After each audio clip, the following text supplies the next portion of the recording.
অতি দ্রুত মিল্টন সাহেব মিল্টনের লোকজনকে বহিষ্কার চাই।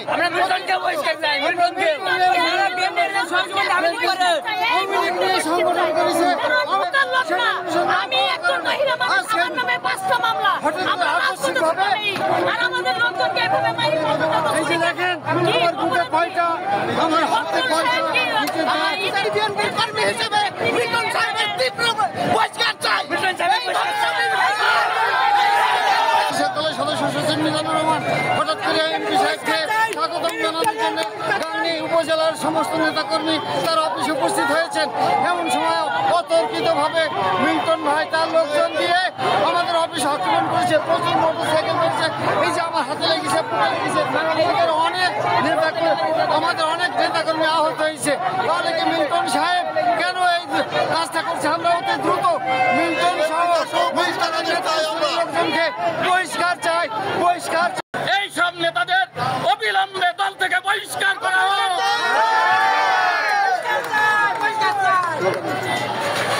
এইসব নেতারা দলের ক্ষতি করছে, এরা দলের ছত্রছায়া থেকে এরা দলের এক ধরনের ছত্রাক, এরা বিষধর কালসাপ, এরা দীর্ঘদিন আওয়ামী লীগের ছত্রছায়া থেকে এদের বিরুদ্ধে কারোর বিরুদ্ধে 5টা কেস দেখাতে পারবে না। যারা আজকে এই আক্রমণ আমাদের উপরে করছে, একটার নামেও 2টা কেস দেখাতে পারবে না, একটা কেসও দেখাতে পারবে না। এরা আওয়ামী লীগের না,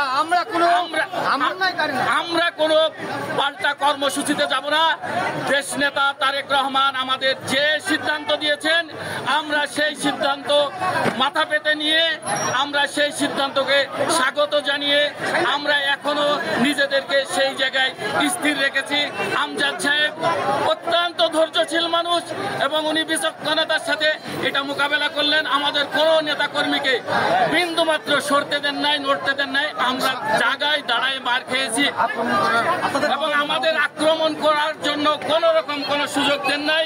আমাদের নেতৃবৃন্দ সুশৃঙ্খল, আমরা এখানে শতাধিক লোক